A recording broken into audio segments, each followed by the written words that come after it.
أعوذ بالله من الشيطان الرجيم. بسم الله الرحمن الرحيم. ألف لام ميم. ذلك الكتاب لا ريب فيه هدى للمتقين أعوذ بالله من الشيطان الرجيم. بسم الله الرحمن الرحيم. يقيمون الصلاة ومما رزقناهم ينفقون وبالآخرة هم وهو على قلوبهم وعلى سمعهم وعلى أبصارهم غشاوة ولهم عذاب عظيم. ومن الناس من يقول آمنا بالله وباليوم الآخر وما هم بمؤمنين يخادعون الله والذين آمنوا وما يخدعون إلا أنفسهم وما يشعرون. في قلوبهم مرض فزادهم الله مرضا ولهم أتى بالهدى فما ربحت تجارتهم وما كانوا مهتدين. مثلهم كمثل الذي استوقد نارا فلما أضاءت ما حوله ذهب الله بنورهم وتركهم في ظلمات لا يبصرون. صم بكم عمي فهم لا يرجعون. أو كصيب من السماء فيه ظلمات ورعد وبرق يجعلون أصابعهم في آذانهم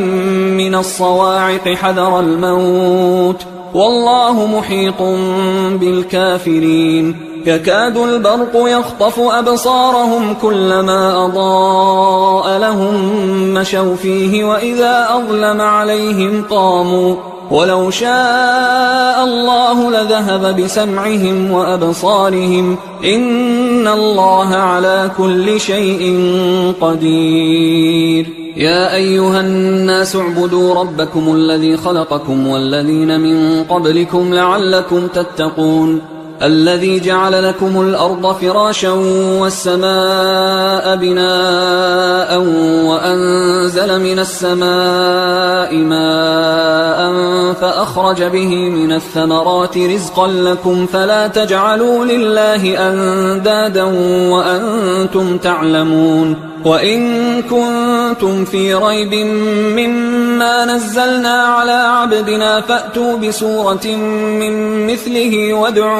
وادعوا شهداءكم من دون الله إن كنتم صادقين. فإن لم تفعلوا ولن تفعلوا فاتقوا النار التي وقودها الناس والحجارة أعدت للكافرين. وبشر الذين آمنوا وعملوا الصالحات أن لهم جنات تجري من تحتها الأنهار كلما رزقوا منها من ثمرة رزقا قالوا هذا الذي رزقنا من قبل وأتوا به متشابها ولهم فيها أزواج مطهرة وهم فيها خالدون. إن الله لا يستحيي أن يضرب مثلا ما بعوضة فما فوقها فأما الذين آمنوا فيعلمون أنه الحق من ربهم وأما الذين كفروا فيقولون ماذا أراد الله بهذا مثلا يضل به كثيرا ويهدي به كثيرا وما يضل به إلا الفاسقين الذين ينقضون عهد الله من بعد ميثاقه ويقطعون ما أمر الله به أن يوصل ويفسدون في الأرض أولئك هم الخاسرون. كيف تكفرون بالله وكنتم أمواتا فأحياكم ثم يميتكم ثم يحييكم ثم إليه ترجعون. هو الذي خلق لكم ما في الأرض جميعا ثم استوى إلى السماء فسواهن 7 سماوات وهو بكل شيء عليم. وإذ قال ربك للملائكة إني جاعل في الأرض خليفة قالوا أتجعل فيها من يفسد فيها ويسفك الدماء ونحن نسبح بحمدك ونقدس لك قال إني أعلم ما لا تعلمون. وعلم آدم الأسماء كلها ثم عرضهم على الملائكة فقال أنبئوني بأسماء هؤلاء إن كنتم صادقين. قالوا سبحانك لا علم لنا إلا ما علمتنا إنك أنت العليم الحكيم. قال يا آدم أنبئهم بأسمائهم فلما أنبأهم بأسمائهم قال ألم أقل لكم إني أعلم غيب السماوات والأرض وأعلم ما تبدون وما كنتم تكتمون. وإذ قلنا للملائكة اسجدوا لآدم فسجدوا إلا إبليس أبى واستكبر وكان من الكافرين. وقلنا يا آدم اسكن أنت وزوجك الجنة وكلا منها رغدا حيث شئتما ولا تقربا هذه الشجرة فتكونا من الظالمين. فأزلهما الشيطان عنها فأخرجهما مما كانا فيه وقلنا اهبطوا بعضكم لبعض عدو ولكم في الأرض مستقر ومتاع إلى حين. فتلقى آدم من ربه كلمات فتاب عليه إنه هو التواب الرحيم. قلنا اهبطوا منها جميعا فإما يأتينكم مني هدى فمن تبع هداي فلا خوف عليهم ولا هم يحزنون. والذين كفروا وكذبوا بآياتنا أولئك أصحاب النار هم فيها خالدون. يا بني إسرائيل اذكروا نعمتي التي أنعمت عليكم وأوفوا بعهدي أوف بعهدكم وإياي فارهبون. وآمنوا بما أنزلت مصدقا لما معكم ولا تكونوا أول كافر به ولا تشتروا بآياتي ثمنا قليلا وإياي فاتقون. ولا تلبسوا الحق بالباطل وتكتموا الحق وأنتم تعلمون. وأقيموا الصلاة وآتوا الزكاة واركعوا مع الراكعين. أتأمرون الناس بالبر وتنسون أنفسكم وأنتم تتلون الكتاب أفلا تعقلون. واستعينوا بالصبر والصلاة وإنها لكبيرة إلا على الخاشعين الذين يظنون أنهم ملاقو ربهم وأنهم إليه راجعون. يا بني إسرائيل اذكروا نعمتي التي أنعمت عليكم وأني فضلتكم على العالمين. واتقوا يوما لا تجزي نفس عن نفس شيئا ولا يقبل منها شفاعة ولا يؤخذ منها عدل ولا هم ينصرون. وإذ نجيناكم من آل فرعون يسومونكم سوء العذاب يذبحون أبناءكم ويستحيون نساءكم وفي ذلكم بلاء من ربكم عظيم. وإذ فرقنا بكم البحر فأنجيناكم وأغرقنا آل فرعون وأنتم تنظرون. وإذ واعدنا موسى 40 ليلة ثم اتخذتم العجل من بعده وأنتم ظالمون. ثم عفونا عنكم من بعد ذلك لعلكم تشكرون. وإذ آتينا موسى الكتاب والفرقان لعلكم تهتدون. وإذ قال موسى لقومه يا قوم إنكم ظلمتم أنفسكم باتخاذكم العجل فتوبوا إلى بارئكم فاقتلوا أنفسكم ذلكم خير لكم عند بارئكم فتاب عليكم إنه هو التواب الرحيم. وإذ قلتم يا موسى لن نؤمن لك حتى نرى الله جهرة فأخذتكم الصاعقة وأنتم تنظرون. ثم بعثناكم من بعد موتكم لعلكم تشكرون. وظللنا عليكم الغمم الصاعقة وأنتم تنظرون. ثم بعثناكم من بعدنا عليكم الغمام ادخلوا الباب سجدا وقولوا قيل لهم فأنزلنا قومه فقلنا اضرب بعصاك الحجر قيل لهم فأنزلنا على الذين ظلموا رجزا من السماء بما كانوا يفسقون. وإذ استسقى موسى لقومه فقلنا اضرب بعصاك الحجر فانفجرت منه 12 عينا قد علم كل أناس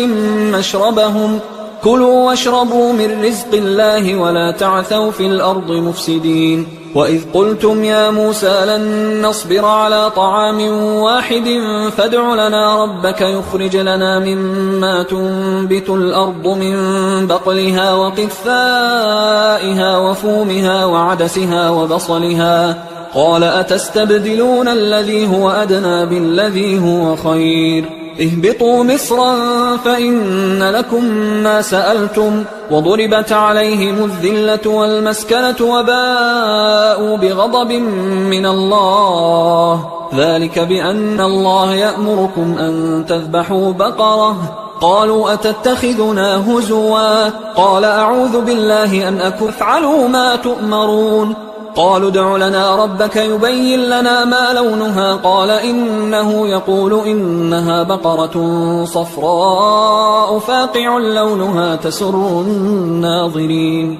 قالوا ادع لنا ربك يبين لنا ما هي إن البقرة شابه علينا وإنا إن شاء الله لمهتدون قال إنه يقول إنها بقرة لا ذلول تثير الأرض ولا تسقي الحرث مسلمة لا شية فيها قالوا الآن جئت بالحق فذبحوها وما كادوا يفعلون وإذ قتلتم نفسا فادارأتم فيها والله مخرج ما كنتم تكتمون فقلنا اضربوه ببعضها كذلك يحيي الله الموتى ويريكم آياته لعلكم تعقلون ثم قست قلوبكم من بعد ذلك فهي كالحجارة أو أشد قسوة وإن من الحجارة لما يتفجر منه الأنهار وإن منها لما يشقق فيخرج منه الماء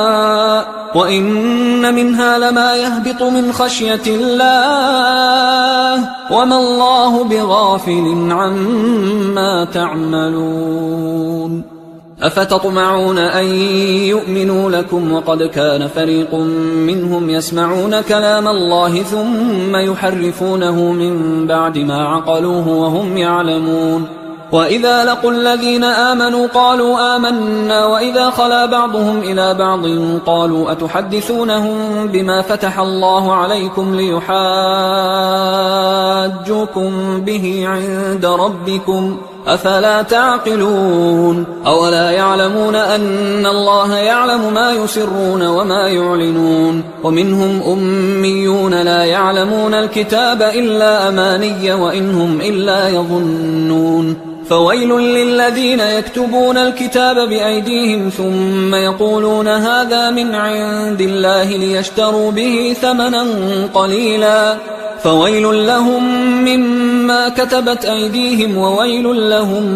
مما يكسبون وقالوا لن تمسنا النار إلا أياما معدودة قل أتخذتم عند الله عهدا فلن يخلف الله عهده أم تقولون على الله ما لا تعلمون بلى من كسب سيئة وأحاطت به خطيئته فأولئك أصحاب النار هم فيها خالدون والذين آمنوا وعملوا الصالحات أولئك أصحاب الجنة هم فيها خالدون وإذ أخذنا ميثاق بني إسرائيل لا تعبدون إلا الله وبالوالدين إحسانا وذي القربى واليتامى والمساكين وقولوا للناس حسنا وأقيموا الصلاة وآتوا الزكاة ثم توليتم إلا قليلا منكم وأنتم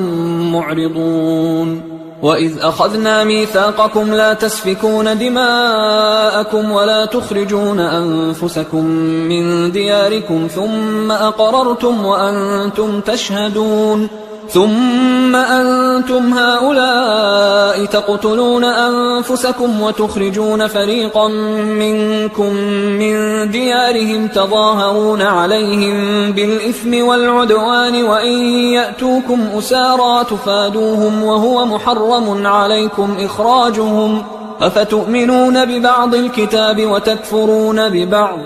فما جزاء من يفعل ذلك منكم إلا خزي في الحياة الدنيا ويوم القيامة يردون إلى أشد العذاب وما الله بغافل عما تعملون أولئك الذين اشتروا الحياة الدنيا بالآخرة فلا يخفف عنهم العذاب ولا هم ينصرون ولقد آتينا موسى الكتاب وقفينا من بعده بالرسل وآتينا عيسى ابن مريم البينات وأيدناه بروح القدس أفكلما جاءكم رسول بما لا تهوى أنفسكم استكبرتم ففريقا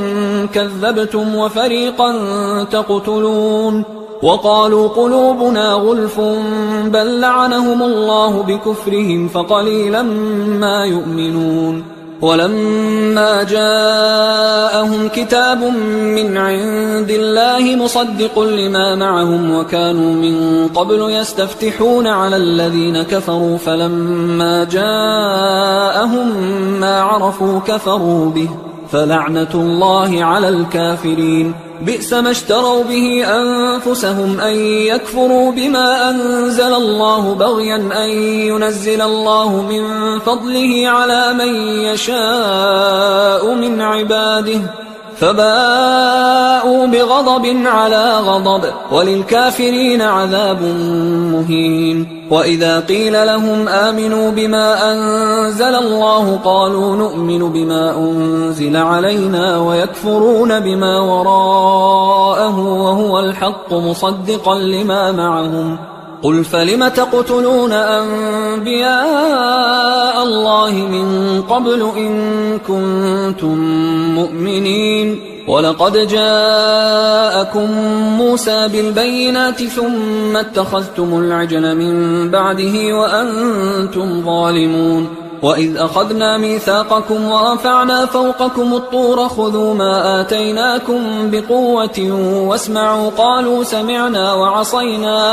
قالوا سمعنا وعصينا وأشربوا في قلوبهم العجل بكفرهم قل بئس ما يأمركم به إيمانكم إن كنتم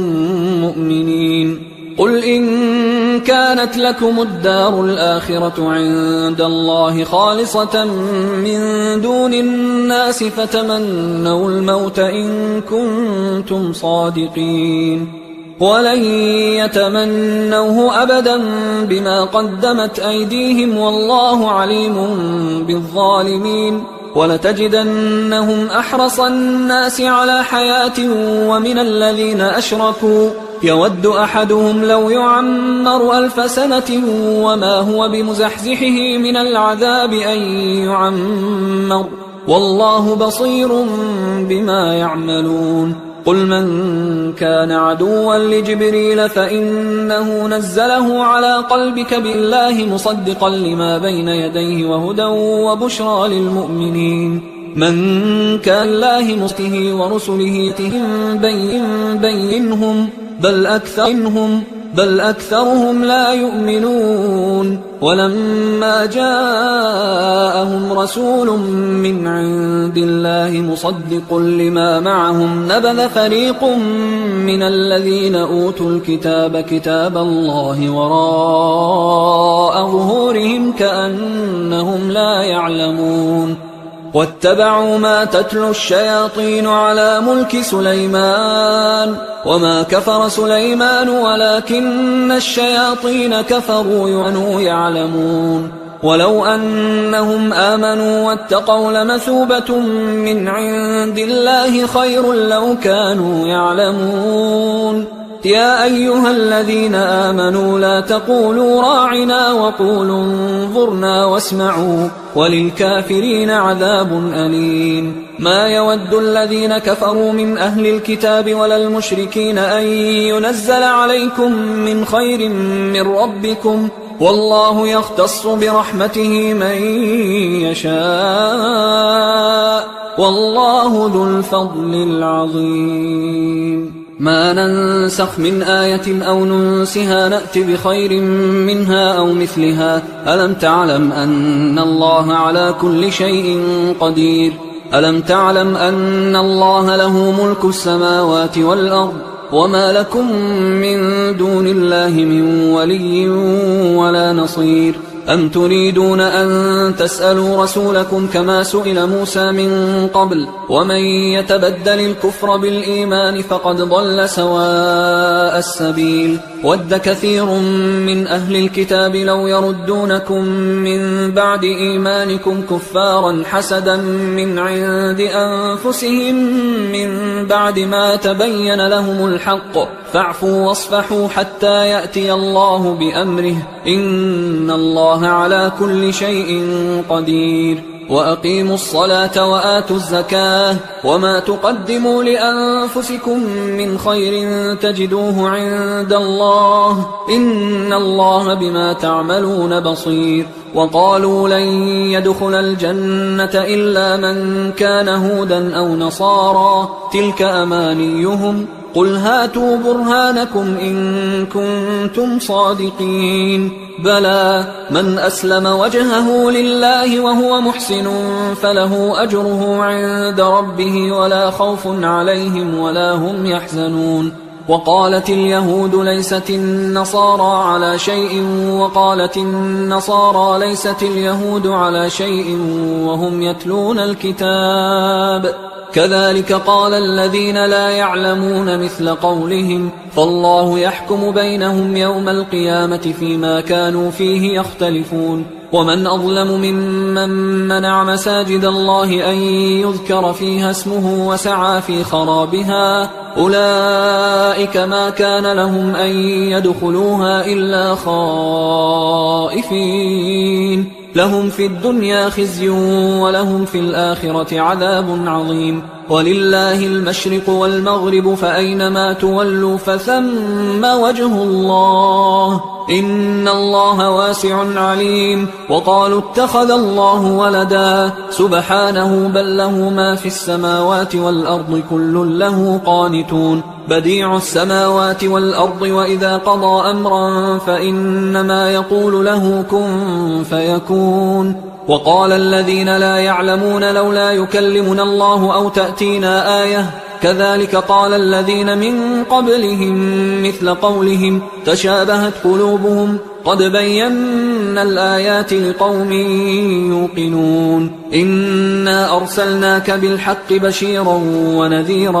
ولا تسأل عن أصحاب الجحيم ولن ترضى عنك اليهود ولا النصارى حتى تتبع ملتهم قل إن هدى الله هو الهدى ولئن اتبعت أهواءهم بعد الذي جاءك من العلم ما لك من الله من ولي ولا نصير الذين آتيناهم الكتاب يتلونه حق تلاوته أولئك يؤمنون به ومن يكفر به فأولئك هم الخاسرون يا بني إسرائيل اذكروا نعمتي التي أنعمت عليكم وأني فضلتكم على العالمين واتقوا يوما لا تجزي نفس عن نفس شيئا ولا يقبل منها عدل ولا تنفعها شفاعة ولا هم ينصرون وإذ ابتلى إبراهيم ربه بكلمات فأتمهن قال إني جاعلك للناس إماما قال ومن ذريتي قال لا ينال عهد الظالمين وإذ جعلنا البيت مثابة للناس وأمنا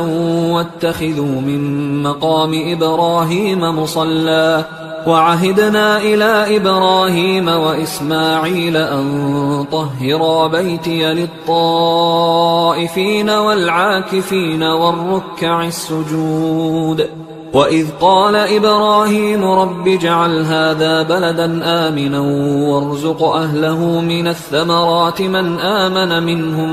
بالله واليوم الآخر قال ومن كفر فأمتعه قليلا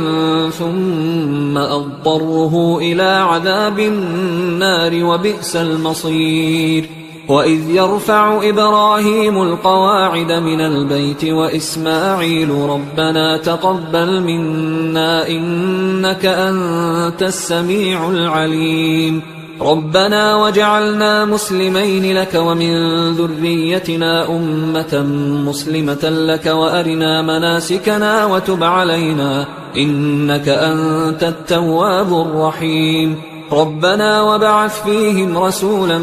منهم يتلو عليهم آياتك ويعلمهم الكتاب والحكمة ويزكيهم إنك أنت العزيز الحكيم ومن يرغب عن ملة إبراهيم إلا من سفه نفسه ولقد اصطفيناه في الدنيا وإنه في الآخرة لمن الصالحين إذ قال له ربه أسلم قال أسلمت لرب العالمين ووصى بها إبراهيم بنيه ويعقوب يا بني إن الله اصطفى لكم الدين فلا تموتن إلا وأنتم مسلمون أم كنتم شهداء إذ حضر يعقوب الموت إذ قال لبنيه ما تعبدون من بعدي قالوا نعبد إلهك وإله آبائك إبراهيم وإسماعيل وإسحاق إلها واحدا ونحن له مسلمون تلك أمة قد خلت لها ما كسبت ولكم ما كسبتم ولا تسألون عما كانوا يعملون وقالوا كونوا هودا أو نصارى تهتدوا قل بل ملة إبراهيم حنيفا وما كان من المشركين قولوا آمنا بالله وما أنزل إلينا وما أنزل إلى إبراهيم وإسماعيل وإسحاق ويعقوب والأسباط وما أوتي موسى وعيسى وما أوتي النبيون من ربهم لا نفرق بين أحد منهم ونحن له مسلمون فإن آمنوا بمثل ما آمنتم به فقد اهتدوا وإن تولوا فإنما هم في شقاق فسيكفيكهم الله وهو السميع العليم صبغة الله ومن أحسن من الله صبغة ونحن له عابدون قل أتحاجوننا في القرون عنده من الله كسبت ولكم عنده من فلس كسبت المشرق والمغرب يهدي من يشاء إلى صراط مستقيم وكذلك جعلنا المشرق والمغرب يهدي أمة وسطا لتكونوا شهداء قبلة وإن كانت لكبيرة إلا على الذين هدى الله وما كان الله ليضيع إيمانكم إن الله رحيم قد نرى تقلب وجهك في السماء فلنولينك قبلة ترضاها فول وجهك شطر المسجد الحرام وحيث ما كنتم فولوا وجوهكم شطره وإن الذين أوتوا الكتاب ليعلمون أنه الحق من ربهم وما الله بغافل عما يعملون ولئن أتيت الذين أوتوا الكتاب بكل آية ما تبعوا قبلتك وما أنت بتابع قبلتهم وما بعضهم بتابع قبلة بعض ولئن اتبعت أهواءهم من بعد ما جاءك من العلم إنك إذا لمن الظالمين الذين آتيناهم الكتاب يعرفونه كما يعرفون أبناءهم وإن فريقا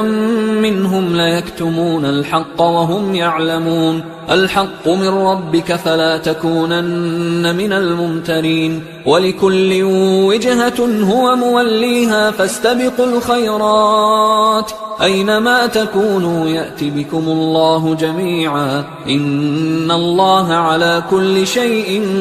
قدير ومن حيث خرجت فول وجهك شطر المسجد الحرام وإنه للحق من ربك وما الله بغافل عما تعملون ومن حيث خرجت فول وجهك شطر المسجد الحرام وحيث ما كنتم فولوا وجوهكم شطره لئلا يكون للناس عليكم حجة إلا الذين ظلموا منهم فلا تخشوهم واخشوني ولأتم نعمتي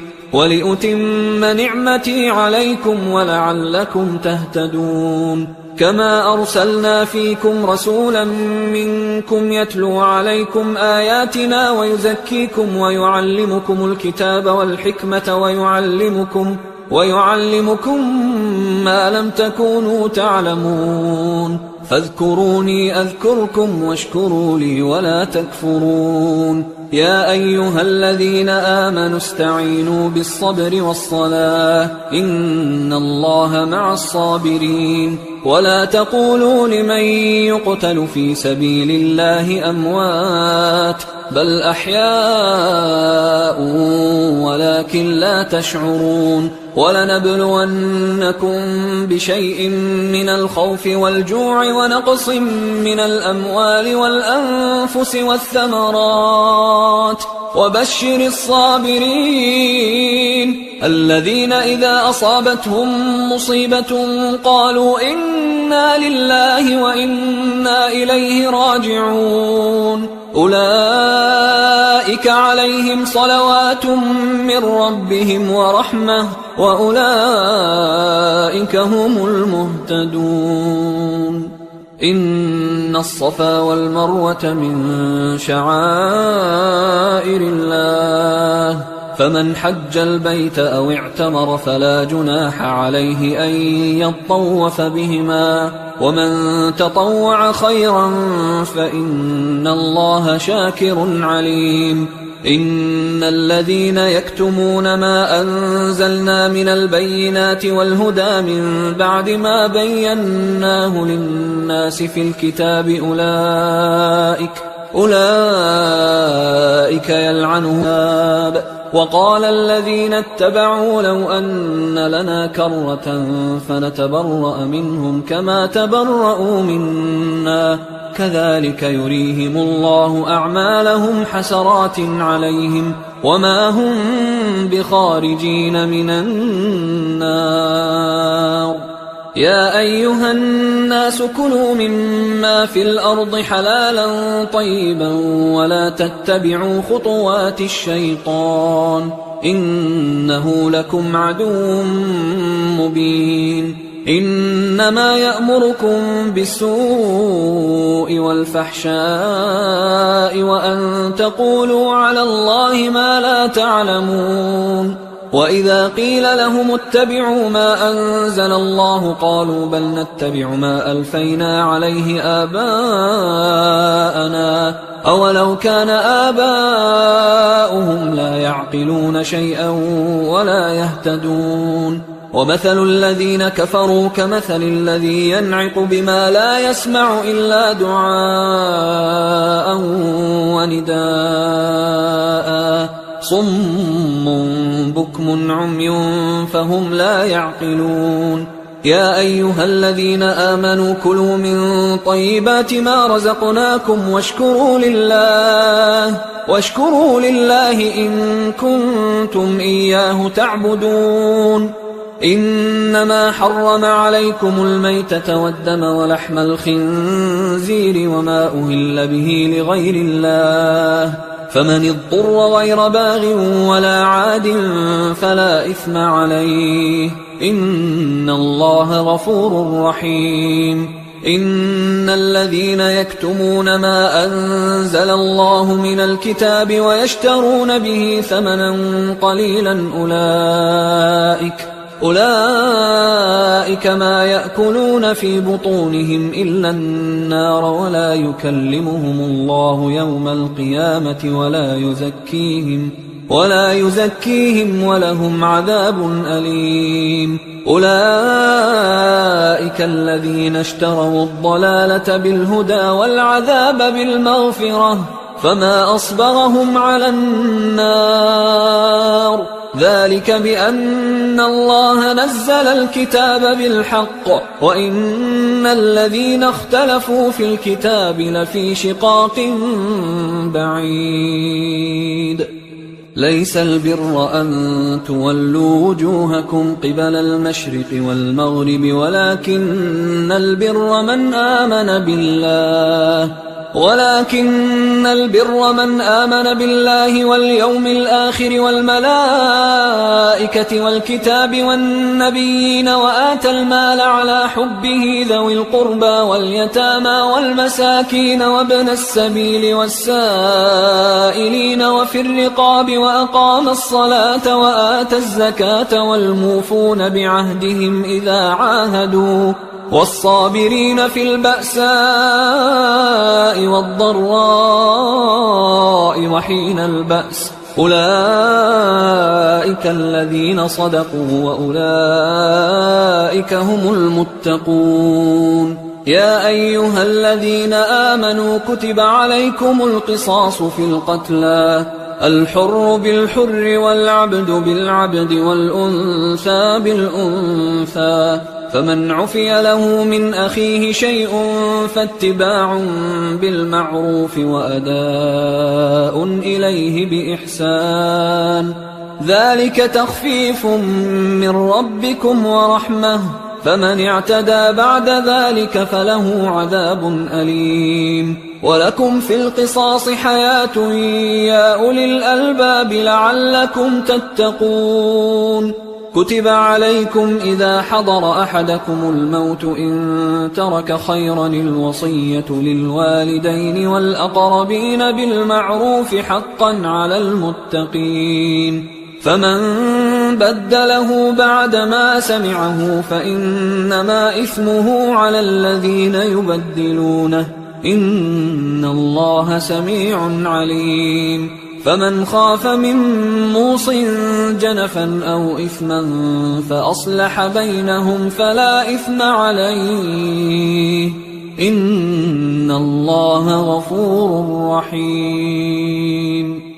يا أيها الذين آمنوا كتب عليكم الصيام كما كتب على الذين من قبلكم لعلكم تتقون أياما معدودات فمن كان منكم مريضا أو على سفر فعدة من أيام أخر وعلى الذين يطيقونه فدية طعام مسكين فمن تطوع خيرا فهو خير له وأن تصوموا خير لكم إن كنتم تعلمون شهر رمضان الذي أنزل فيه القرآن هدى للناس وبينات من الهدى والفرقان فمن شهد منكم الشهر فليصم ومن كان مريضا أو على سفر فعدة من أيام أخر يريد الله بكم اليسر ولا يريد بكم العسر ولتكملوا العدة ولتكبروا الله على ما هداكم ولعلكم تشكرون وإذا سألك عبادي عني فإني قريب أجيب دعوة الداعي إذا دعان فليستجيبوا لي وليؤمنوا بي لعلهم يرشدون أحل لكم ليلة الصيام الرفث إلى نسائكم هن لباس لكم وأنتم لباس لهن علم الله أنكم كنتم تختانون أنفسكم فتاب عليكم وعفى عنكم فالآن باشروهن وابتغوا ما كتب الله لكم وكلوا واشربوا حتى يتبين لكم الخيط الأبيض من الخيط الأسود من الفجر ثم أتموا الصيام إلى الليل ولا تباشروهن وأنتم عاكفون في المساجد تلك حدود الله فلا تقربوها كذلك يبين الله آياته للناس لعلهم يتقون ولا تأكلوا أموالكم بينكم بالباطل وتدلوا بها إلى الحكام لتأكلوا فريقا من أموال الناس بالإثم وأنتم تعلمون يسألونك عن الأهلة قل هي مواقيت للناس والحج وليس البر بأن تأتوا البيوت من ظهورها ولكن البر من اتقى وأتوا البيوت من أبوابها واتقوا الله لعلكم تفلحون وقاتلوا في سبيل الله الذين يقاتلونكم ولا تعتدوا إن الله لا يحب المعتدين وقتلوهم حيث ثقفتموهم وأخرجوهم من حيث أخرجوكم والفتنة أشد من القتل ولا تقاتلوهم عند المسجد الحرام حتى يقاتلوكم فيه فإن قاتلوكم فاقتلوهم كذلك جزاء الكافرين فإن انتهوا فإن الله غفور رحيم وقاتلوهم حتى لا تكون فتنة ويكون الدين لله فإن انتهوا فلا عدوان إلا على الظالمين الشهر الحرام بالشهر الحرام والحرمات قصاص فمن اعتدى عليكم فاعتدوا عليه بمثل ما اعتدى عليكم واتقوا الله واعلموا أن الله مع المتقين وأنفقوا في سبيل الله ولا تلقوا بأيديكم إلى التهلكة وأحسنوا إن الله يحب المحسنين وأتموا الحج والعمرة لله فإن أحصرتم فما استيسر من الهدي ولا تحلقوا رؤوسكم حتى يبلغ الهدي محله فمن كان منكم مريضا أو به أذى من رأسه ففدية من صيام أو صدقة أو نسك فإذا أمنتم فمن تمتع بالعمرة إلى الحج فما استيسر من الهدي فمن لم يجد فصيام 3 أيام في الحج و7 إذا رجعتم تلك 10 كاملة ذلك لمن لم يكن أهله حاضر المسجد الحرام واتقوا الله واعلموا أن الله شديد العقاب الحج أشهر معلومات فمن فرض فيهن الحج فلا رفث ولا فسوق ولا جدال في الحج وما تفعلوا من خير يعلمه الله وتزودوا فإن خير الزاد التقوى واتقون يا أولي الألباب ليس عليكم جناح أن تبتغوا فضلا من ربكم فإذا أفضتم من عرفات فاذكروا الله عند المشعر الحرام واذكروه كما هداكم وإن كنتم من قبله لمن الضالين ثم أفيضوا من حيث أفاض الناس واستغفروا الله إن الله غفور رحيم فإذا قضيتم مناسككم فاذكروا الله كذكركم آباءكم أو أشد ذكرا فمن الناس من يقول ربنا آتنا في الدنيا وما له في الآخرة من خلاق ومنهم من يقول ربنا آتنا في الدنيا حسنة وفي الآخرة حسنة وقنا عذاب النار أولئك لهم نصيب مما كسبوا والله سريع الحساب واذكروا الله في أيام معدودات فمن تعجل في يومين فلا إثم عليه ومن تأخر فلا إثم عليه لمن اتقى واتقوا الله واعلموا أنكم إليه تحشرون ومن الناس من يعجبك قوله في الحياة الدنيا ويشهد الله على ما في قلبه وهو ألد الخصام وإذا تولى سعى في الأرض ليفسد فيها ويهلك الحرث والنسل والله لا يحب الفساد وإذا قيل له اتق الله أخذته العزة بالإثم فحسبه جهنم ولبئس المهاد ومن الناس من يشري نفسه ابتغاء مرضات الله والله رؤوف بالعباد. يا أيها الذين آمنوا ادخلوا في السلم كافة ولا تتبعوا خطوات الشيطان إنه لكم عدو مبين. فإن زللتم من بعد ما جاءتكم البينات فاعلموا أن الله عزيز حكيم. هل ينظرون إلا أن يأتيهم الله في ظلل من الغمام والملائكة وقضي الأمر وإلى الله ترجع الأمور. سل بني إسرائيل كم آتيناهم من آية بينة ومن يبدل نعمة الله من بعد ما جاءته فإن الله شديد العقاب. زين للذين كفروا الحياة الدنيا ويسخرون من الذين آمنوا والذين اتقوا فوقهم يوم القيامة والله يرزق من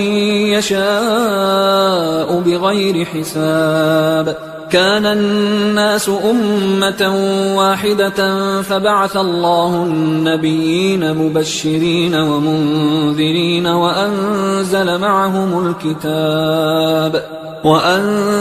معهم الكتاب بالحق ليحكم بين الناس فيما اختلفوا فيه وما اختلف فيه إلا الذين أوتوه من بعد ما جاءتهم البينات بغيا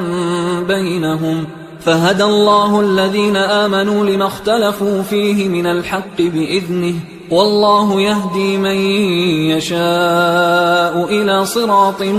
مستقيم. أم حسبتم أن تدخلوا الجنة ولما يأتكم مثل الذين خلوا من قبلكم مستهم البأساء والضراء وزلزلوا حتى يقول الرسول والذين آمنوا معه متى نصر الله ألا إن نصر الله قريب. يسألونك ماذا ينفقون قل ما أنفقتم من خير فللوالدين والأقربين واليتامى والمساكين وابن السبيل وما تفعلوا من خير فإن الله به عليم. كتب عليكم القتال وهو كره لكم وعسى أن تكرهوا شيئا وهو خير لكم وعسى أن تحبوا شيئا وهو شر لكم والله يعلم وأنتم لا تعلمون. يسألونك عن الشهر الحرام قتال فيه قل قتال فيه كبير وصد عن سبيل الله وكفر به والمسجد الحرام وإخراج أهله منه أكبر عند الله والفتنة أكبر من القتل ولا يزالون يقاتلونكم حتى يردوكم عن دينكم إن استطاعوا ومن يرتدد منكم عن دينه فيمت وهو كافر فأولئك حبطت أعمالهم في الدنيا والآخرة وأولئك أصحاب النار هم فيها خالدون. إن الذين آمنوا والذين هاجروا وجاهدوا في سبيل الله أولئك يرجون رحمة الله والله غفور رحيم. يسألونك عن الخمر والميسر قل فيهما إثم كبير ومنافع للناس وإثمهما أكبر من نفعهما ويسألونك ماذا ينفقون قل العفو كذلك يبين الله لكم الآيات لعلكم تتفكرون في الدنيا والآخرة. ويسألونك عن اليتامى قل إصلاح لهم خير وإن تخالطوهم فإخوانكم والله يعلم المفسد من المصلح ولو شاء الله لأعنتكم إن الله عزيز حكيم. ولا تنكحوا المشركات حتى يؤمنوا ولأمة مؤمنة خير من مشركة ولو أعجبتكم ولا تنكحوا المشركين حتى يؤمنوا ولعبد مؤمن خير من مشرك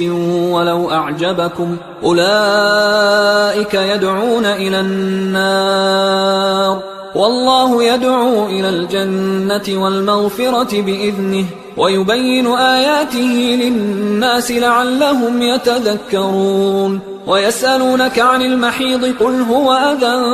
فاعتزلوا النساء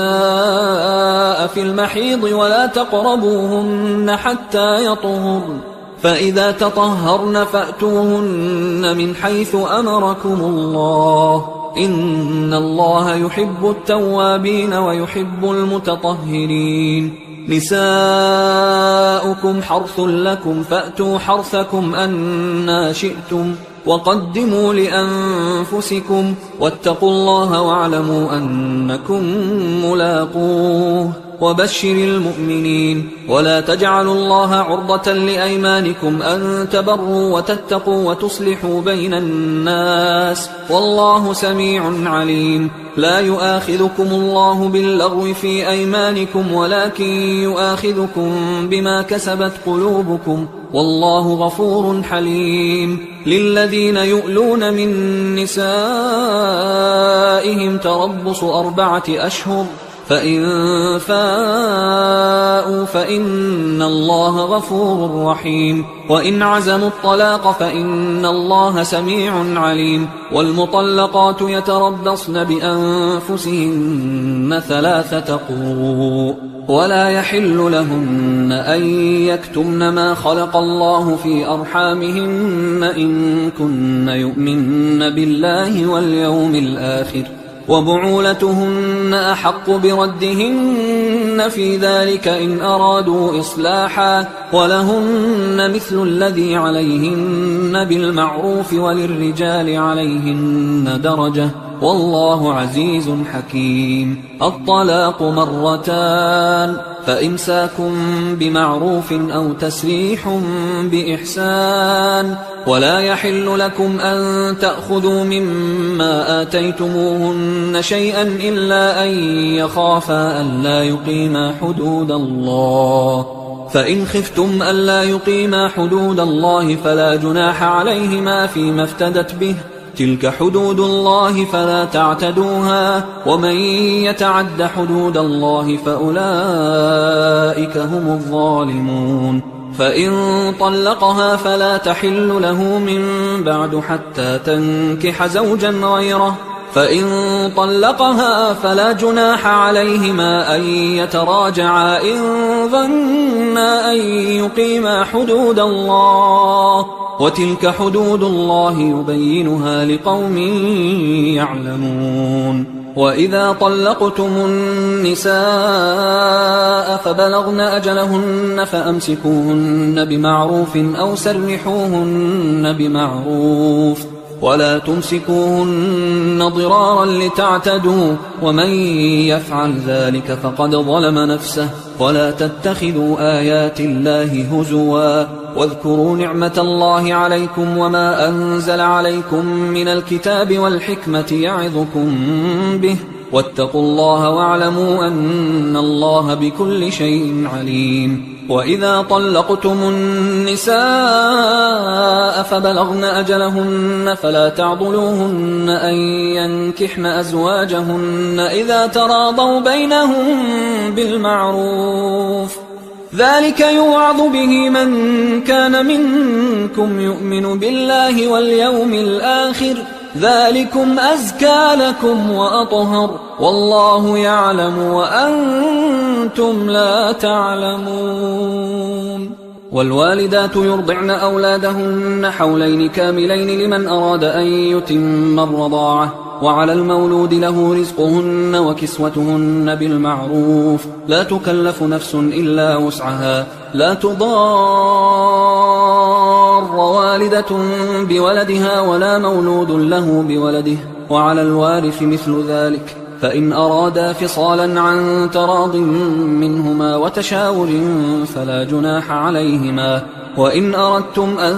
تسترضعوا أولادكم فلا جناح عليكم إذا سلمتم ما آتيتم بالمعروف، واتقوا الله واعلموا أن الله بما تعملون بصير. والذين يتوفون منكم ويذرون أزواجا يتربصن بأنفسهن 4 أشهر و10، فإذا بلغن أجلهن فلا جناح عليكم فيما فعلن في أنفسهن بالمعروف، والله بما تعملون خبير. ولا جناح عليكم فيما عرضتم به من خطبة النساء أو أكننتم في أنفسكم، علم الله أنكم ستذكرونهن ولكن لا تواعدوهن سرا إلا أن تقولوا قولا معروفا. ولا تعزموا عقدة النكاح حتى يبلغ الكتاب أجله، واعلموا أن الله يعلم ما في أنفسكم فاحذروه، واعلموا أن الله غفور حليم. لا جناح عليكم إن طلقتم النساء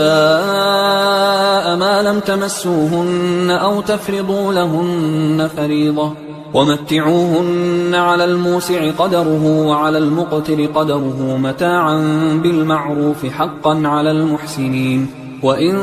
طلقتموهن من قبل أن تمسوهن وقد فرضتم لهن فريضة فنصف ما فرضتم إلا أن يعفون أو يعفو الذي بيده عقدة النكاح، وأن تعفوا أقرب للتقوى، ولا تنسوا الفضل بينكم، إن الله بما تعملون بصير. حافظوا على الصلوات والصلاة الوسطى وقوموا لله قانتين. فإن خفتم فرجالا أو ركبانا، فإذا أمنتم فاذكروا الله كما علمكم ما لم تكونوا تعلمون. والذين يتوفون منكم ويذرون أزواجا وصية لأزواجهم متاعا إلى الحول غير إخراج، فإن خرجن فلا جناح عليكم فيما فعلن في أنفسهن من معروف، والله عزيز حكيم. وللمطلقات متاع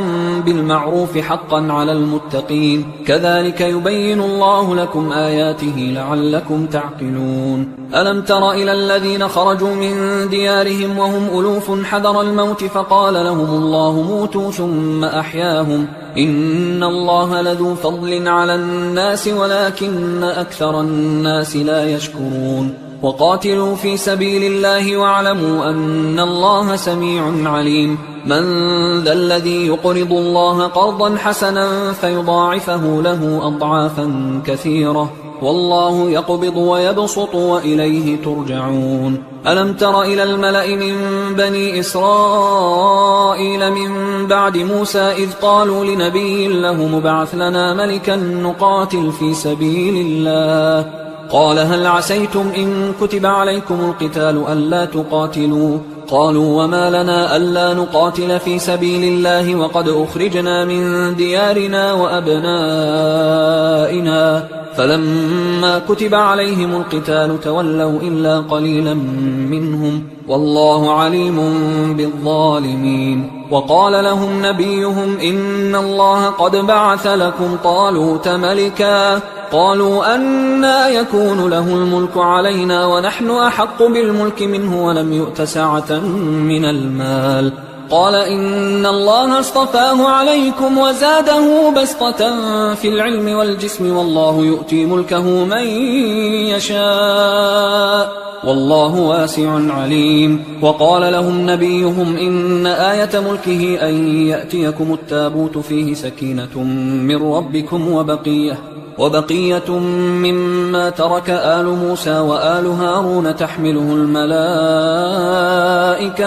إن في ذلك لآية لكم إن كنتم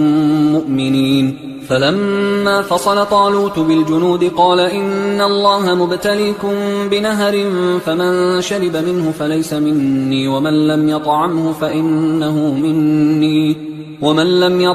فإنه مني إلا من اغترف غرفة بيده، فشربوا منه إلا قليلا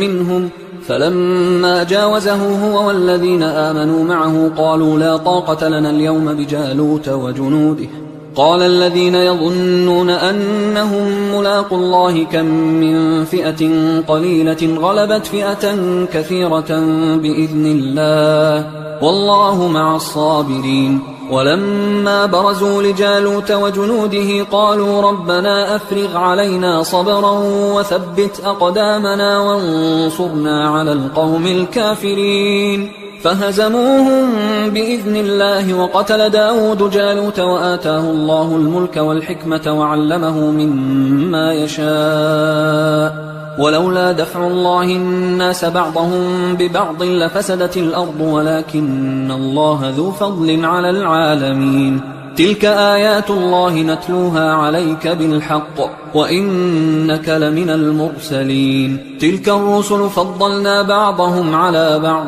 منهم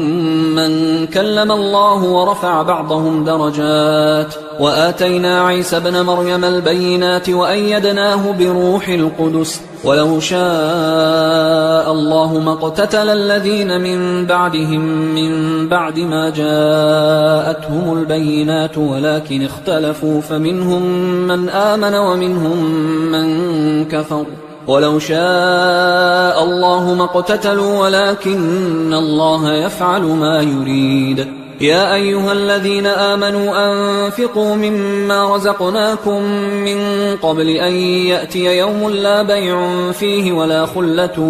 ولا شفاعة والكافرون هم الظالمون. الله لا إله إلا هو الحي القيوم لا تأخذه سنة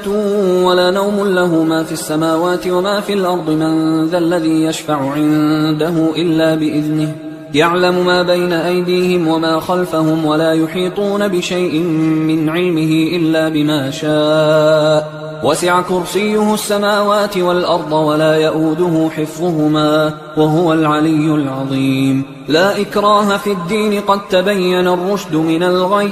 فمن يكفر بالطاغوت ويؤمن بالله فقد استمسك بالعروة الوثقى لا انفصام لها والله سميع عليم. الله ولي الذين آمنوا يخرجهم من الظلمات إلى النور والذين كفروا أولياؤهم الطاغوت يخرجونهم من النور إلى الظلمات أولئك أصحاب النار هم فيها خالدون. ألم تر إلى الذي حاج إبراهيم في ربه أن آتاه الله الملك إذ قال إبراهيم ربي الذي يحيي ويميت قال أنا أحيي وأميت قال إبراهيم فإن الله يأتي بالشمس من المشرق فأت بها من المغرب فبهت الذي كفر والله لا يهدي القوم الظالمين. أو كالذي مر على قرية وهي خاوية على عروشها قال أنى يحيي هذه الله بعد موتها فأماته الله 100 عام ثم بعثه قال كم لبثت قال لبثت يوما أو بعض يوم قال بل لبثت 100 عام فانظر إلى طعامك وشرابك لم يتسنه وانظر إلى حمارك ولنجعلك آية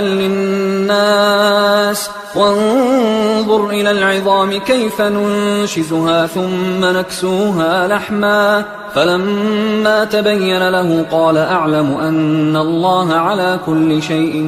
قدير. وإذ قال إبراهيم رب أرني كيف تحيي الموتى قال أولم تؤمن قال بلى ولكن ليطمئن قلبي قال فخذ 4 من الطير فصرهن إليك ثم اجعل على كل جبل منهن جزءا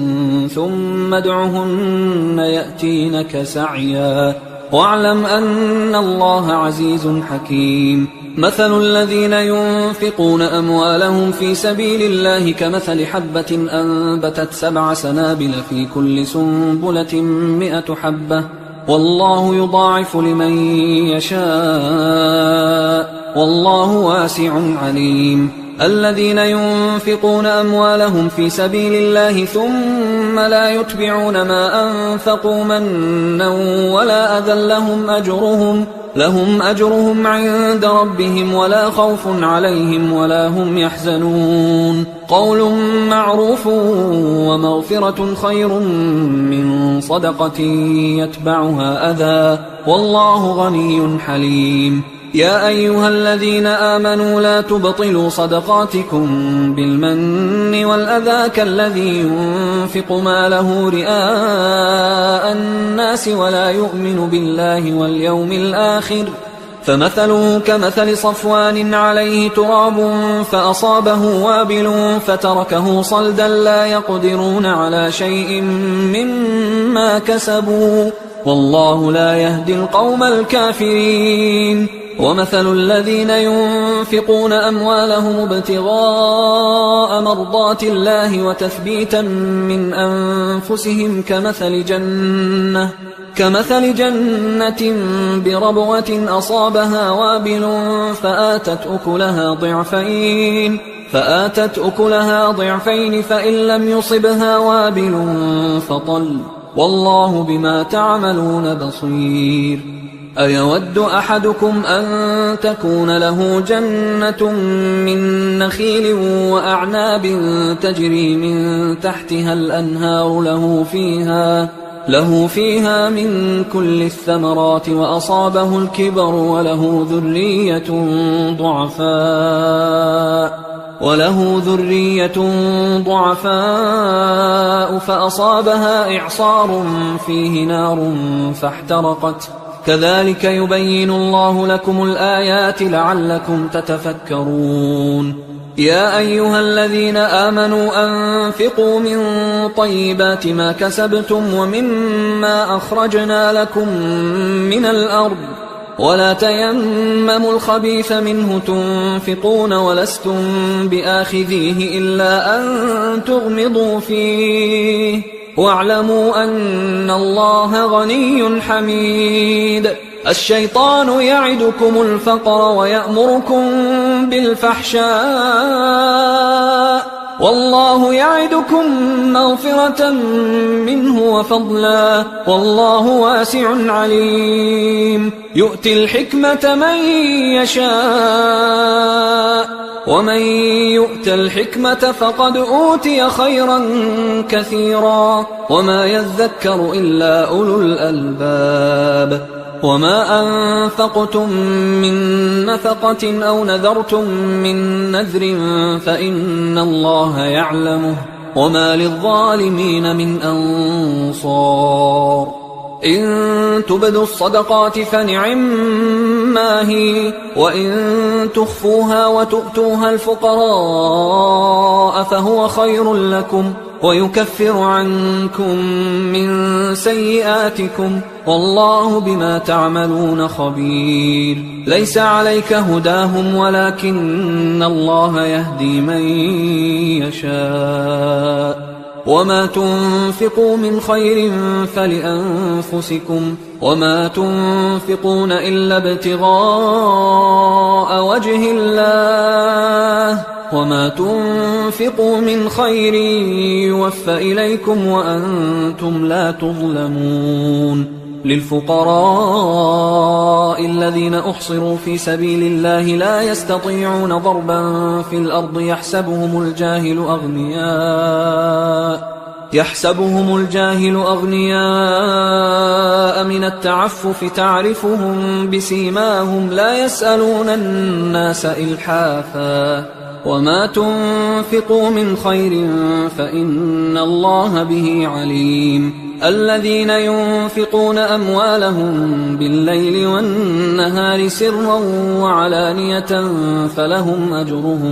فلهم أجرهم عند ربهم ولا خوف عليهم ولا هم يحزنون الذين يأكلون الربا لا يقومون إلا كما يقوم الذي يتخبطه الشيطان من المس ذلك بأنهم قالوا إنما البيع مثل الربا وأحل الله البيع وحرم الربا فمن